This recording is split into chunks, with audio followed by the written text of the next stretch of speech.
ఎప్పుడు వస్తామో యూనివర్సిటీకి తెలియదు అని ఆయనే అన్నారు. మళ్ళీ ప్రశ్నలు ఆయనే, జవాబులు ఆయనే. ఒక 6 ప్రశ్నలకి 6 జవాబులు ఆయనే చెప్పారు. 6 ప్రశ్నల జవాబుల్లో నిన్న మా ఆఫీస్కి రావచ్చు కదమ్మా ఒకసారి అన్నారు. సరే ఆఫీస్కి నిన్న వెళ్దామనుకున్నా కానీ నాకు నిన్న కుదరలేదు, వేరే పనులు ఉండబట్టి. అయితే శుక్రవారం రోజు నేను ఇక్కడ ఉప్పల్కి వస్తున్నానమ్మా, అక్కడికి వచ్చి కలవండి, బాగుంటుంది దగ్గర అన్నారు. నేను ఉప్పల్ అన్న పదం వింటే ఏదో చాలా మా ఇంటి పక్కనే ఓ 4 కిలోమీటర్ల లోపలికే వస్తాం కదా అనుకున్నాను.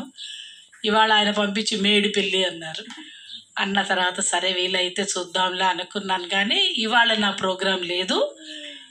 పొద్దున నా జపము అంతా అయ్యి పూజ అయిన తర్వాత అమ్మ ఒకసారి వెళ్ళిరా అన్నారు. అంటే నేను శ్రీ విజయోపాసకురాలండి. నాకు అమ్మ ఏదైనా అనుకున్నా లేతే చెప్పాలన్నా ఆవిడ చెప్తూ ఉంటుంది, ఈ పని చెయ్యి, ఈ పని చెయ్యొద్దు అని చెప్పడానికి. కానీ ఒక యోగా మాస్టర్ కూడా ఉంటే బాగుంటుందమ్మా అని ఆయన అంటే, అయ్యో ఆ పిల్లాన్ని కూడా తీసుకుని వెళ్తే బాగుంటుంది కదా అని అనుకున్నా మనసులో.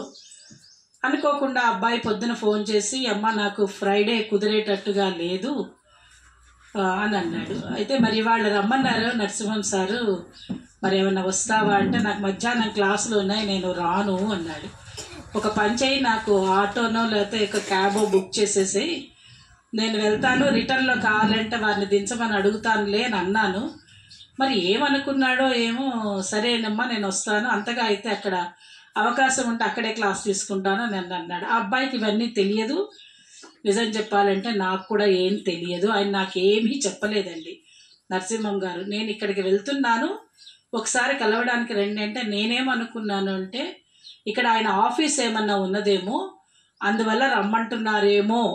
ఇప్పుడు నాలాగే శ్రీదేవి కూడా అనుకుంది. అలా అనుకుని వాళ్ళు ఆయన తీసుకొని వచ్చింది. అంతకంటే ఎవరికి తెలియదు ఇక్కడ ఒక ఆయన ఉన్నారు, ఆయన పూజ చేస్తున్నారు, ఇలాంటివన్నీ తెలియదు. కానీ ఇక్కడికి వచ్చిన తర్వాత ఈ ఆశ్రమ వాతావరణం ఇవన్నీ చూసిన తర్వాత చాలా ఆనందం అనిపించింది.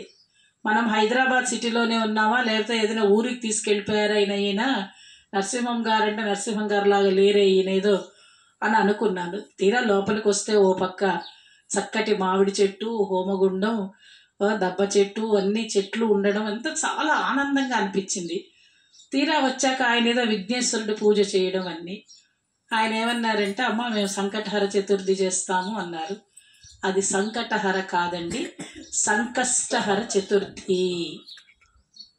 అవే కాకుండా ఇంకా చాలా పూజలు అవి ఉన్నాయండి, హోమాలు చేయిస్తూ ఉంటాను, నాకు నిత్యాగ్నిహోత్రం ఇచ్చారు అన్నారు. ఆయన చిన్నప్పుడు మరి ఏమి సంధ్యావందనం చేశారో, మరి వారి ఇంటి ఆచారం ఏమిటో, మరి ఆయనకి ఎప్పుడు అలాంటి అవకాశం రాకపోవడం ఏమిటో అంతా ఆ అమ్మవారి దయే అనుకోవాలి. ఎందుకంటే ఈ యాంత్రిక యుగంలో స్కూల్కి వెళ్తూ, కాలేజీకి వెళ్తూ, ఆఫీసులకు వెళ్తూ ఉద్యోగం చేస్తున్నప్పుడు ఇలాంటి పనులు చేయమంటే సగం సగం పని చేసి వెళ్తారు. ఇప్పటికే పూర్తి చేయలేకపోతున్నారు. అందులో ఇలాంటి చోట్ల అయితే చాలా సామాజిక ఇబ్బందులు కూడా ఉంటాయి. అయినప్పటికీ ఏదో ఆయనకి తోచినట్టుగా ఓ పెద్ద ఇల్లు తీసుకోవడం, అక్కడ అన్నీ పెట్టుకోవడం అనేది ఇదంతా అమ్మవారి సంకల్పమే తప్ప మరొకటి కాదు. ఈ రిటైర్మెంట్ స్టేజ్ తర్వాత ఆయన ఇవన్నీ మొదలుపెట్టడం, ఆయనేమి పుట్టుకతోటి కానీ లేదంటే వయసులో ఆయనేమి పౌరోహిత్యం చేయలేదు.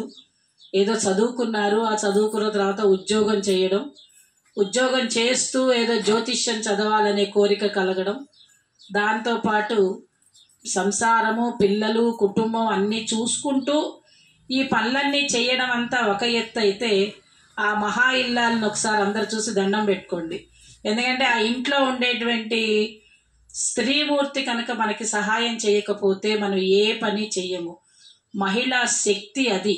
ఆ శక్తిని మించింది ఇంకొకటి ఏమీ లేదు. అందులో ఆవిడ అన్నీ చెయ్యడం, చక్కగా ఇవన్నీ చూసుకోవడం చాలా ఆనందం అనిపించిందండి. అయితే ఆయన ఏమి స్మార్థం కూడా ఏం నేర్చుకున్నవాడన్నట్టుగా నాకేం అనిపించలేదు. నేర్చుకున్నారా లేదు, కానీ అమ్మవారు చెప్పిన తర్వాత ఆయనకి ఈ నిత్యాగ్నిహోత్రం అనేది మాత్రం చాలా విశేషమైనది, కానీ చాలా కష్టమైన పని.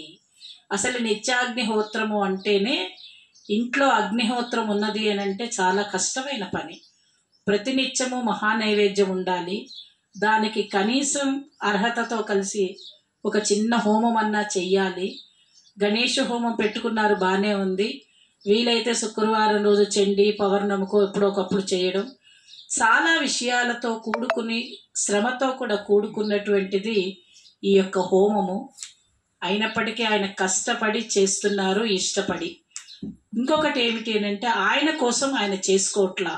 ఆయనకి ఇచ్చినా ఆయన ఏం చేస్తున్నారు అంటే లోక కళ్యాణార్థమై ఎవరికి ఏదైనా కష్టాలు ఉన్నా, ఎవరికి ఏదైనా ఇబ్బందులు ఉన్నా, ఇంకెవరికైనా ఎందుకంటే కాస్త జ్యోతిష్యం కూడా తెలుసుకుని ఉన్నారు కాబట్టి దాన్ని ఉపయోగించుకోవడం. దాంతోపాటు కేపీ అని చెప్పి వారి దగ్గర ఆ గురువు దగ్గర కేపీ నాలెడ్జ్ నేర్చుకోవడం, మరొకరి దగ్గర న్యూమరాలజీ, ఇలా అన్నీ నేర్చుకుని 4 విధాలుగా చెప్తూ సమాజానికి ఉపయోగపడుతూ తనకు తాను ఉపయోగపడుకుంటూ తన కుటుంబాన్ని చూసుకుంటూ, అలాగే తనకు కూడా సంసారం అంటే అన్ని చూసుకోవాలి కదండి. ఈ రోజుల్లో చిన్న పని చేయాలంటే ఇప్పుడు మనందరం అక్కడి నుంచి వచ్చామంటే మన ఆటో డబ్బులు ఎలాగైతే డబ్బులు ఖర్చు పెట్టుకుంటున్నామో అలాగే ఆయన ఈ పనులన్నీ చేయాలంటే కూడా నాకు తెలిసి ఆయన ఇక్కడ ఏం ట్రస్ట్ బోర్డు ఏం పెట్టలేదు.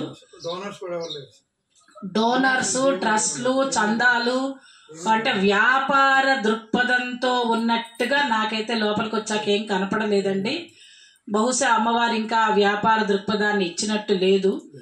పర్వాలేదు, వ్యాపార దృక్పథం ఇవ్వనంత వరకు మీరు బాగుంటారు. ఒకసారి వ్యాపార దృక్పథంలో పడ్డారు అంటే మాత్రం ఇక మీరు అది వేరే విషయం చెప్పనవసరం లేదు. కానీ డబ్బు లేకుండా